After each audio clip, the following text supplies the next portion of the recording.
우선 주제 통각 검사 TAT부터 이야기해보죠. 이게 1935년에 머레이하고 모관이 만들었다고 알고 있는데요. 네, 맞습니다. 그 여러 장의 좀 모호한 그림들을 보여주고요. 그걸 보고 이야기를 만들도록 하는 방식이죠. 아, 이야기를 통해서 반응을 본다? 그렇죠. 개인의 그런 독특한 반응 패턴을 읽어내는 일종의 투사적 검사라고 할 수 있습니다. TAT를 제대로 이해하려면 그 벨락이 제시한 세 가지 기본 가정을 아는 게 중요한데요. 통각, 외현화, 그리고 정신적 결정론입니다. 통각, 외현화, 정신적 결정론. 좀 설명해 주실 수 있을까요? 네, 그러니까 통각은 개인이 세상을 인식하는 방식이 자기 경험에 영향을 받는다는 거고요. 외현화는 마음속 깊은 욕구나 갈등 같은 게 이야기 속에 드러난다는 뜻입니다. 그리고 정신적 결정론은 그렇게 나타나는 모든 반응에는 다 심리적인 이유가 있다는 바탕이 되는 생각이죠. 아, 그렇군요. 단순히 이야기를 잘 짓는가를 보는 게 아니라 그 과정 자체가 그 사람의 심리 상태를 비춰준다는 의미네요. 정확합니다. 그래서 이 검사의 특징을 보면 그 그림 자극에 대한 반응을 통해 성격이나 정서 상태, 내적 갈등, 콤플렉스 같은 것까지 파악할 수 있다는 점이죠. 그 사람의 내적 동기라든지 세상을 어떻게 보고 있는지도 엿볼 수 있겠군요. 네, 특히 이게 정신분석 이론에 뿌리를 두고 있어서 그 모호한 그림들이 개인의 무의식적인 내용을 자연스럽게 끌어내는 역할을 합니다. 카드는 총 몇 장이나 되나요? 전체 31장으로 구성되어 있습니다. 흑백 그림 카드가 30장이고 아무것도 없는 백지 카드 1장이 포함되죠. 백지 카드도 있군요.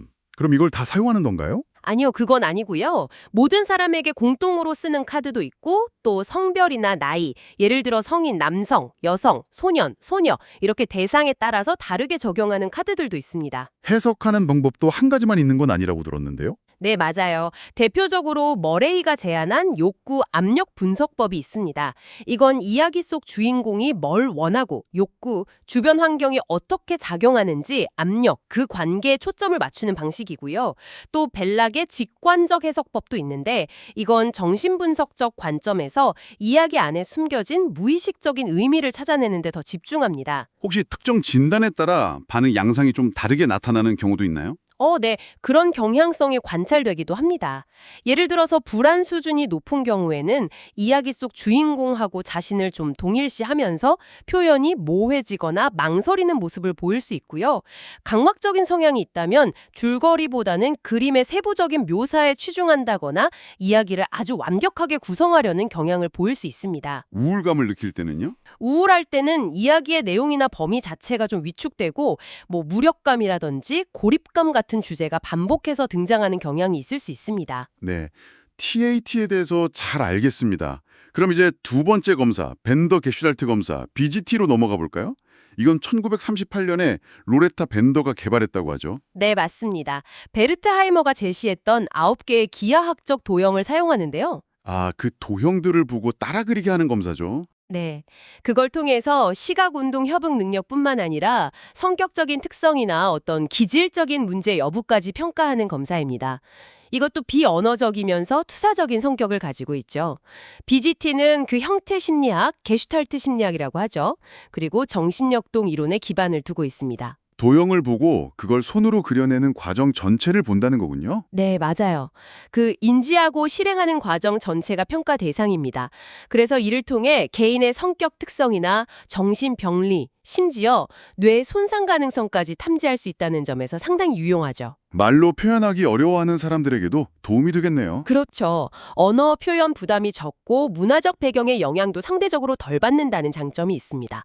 시각적 지각, 운동 실행, 그리고 이 둘을 통합하는 능력을 종합적으로 평가하는 셈이죠. 출시 방법도 여러 단계가 있던데요. 네, 처음에는 제시된 도형을 그대로 보고 따라 그리는 모사 단계가 기본이고요.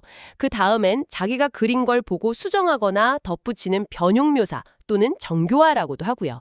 또 각 도형과 관련된 생각을 자유롭게 이야기하는 연상 단계도 있습니다. 기억력과 관련된 것도 있지 않나요? 아, 네. 도형을 잠깐 보여주고 기억해서 그리게 하는 순간 노출이 있고 또 아까 모사했던 그림을 다시 기억해서 그리게 하는 회상 단계도 활용될 수 있습니다. 다양한 방식으로 정보를 얻는 거죠. 해석할 때는 어떤 정도를 주로 보나요? 허트라는 사람의 평가 항목이 중요하다고 하던데요. 네, 허트의 평가 체계가 아주 중요하게 사용됩니다. 크게 몇 가지 영역으로 나눠볼 수 있는데요. 우선 조직화 측면에서는 도형을 어떤 순서로 그렸는지, 종이 위 공간은 어떻게 활용했는지 등을 봅니다. 아, 그린 순서나 배치 같은 거요? 네, 그리고 형태의 일탈이라고 해서 도형의 크기가 너무 크거나 작지 않은지, 도형의 닫힌 부분을 제대로 닫았는지, 폐쇄, 도형들이 만나는 부분을 잘 그렸는지, 교차, 각도 표현은 어떤지 등을 평가합니다. 또 형태의 왜곡 영역에서는 도형을 회전시켰는지, 너무 단순화하거나 혹은 조각내서 그렸는지, 파편화 등을 보고요. 마지막으로 움직임 및 묘사 요인에서는 선의 질, 그러니까 선이 떨리거나 너무 진하거나 흐리지는 않은지, 운동 방향이 일관적인지 등을 종합적으로 분석하게 됩니다. 예를 들어서 그 조직화에서 그리는 순서가 좀 뒤죽박죽이거나 도형사의 간격이 너무 불규칙하면 어떤 의미일 수 있을까요? 그런 경우에는 계획성이 부족하다거나 충동성과 관련지어서 생각해 볼 수 있겠죠. 형태를 왜곡하는 경우 도형을 돌려서 그린다거나 조각 내 그리는 건 어떤 걸 시사하나요? 도형을 심하게 회전시키는 것은 어떤 지각의 문제나 심리적인 저항을 나타낼 수 있고요. 도형을 여러 조각으로 나눠 그리는 파편화는 보통 좀 심한 심리적 혼란 상태를 반영한다고 봅니다.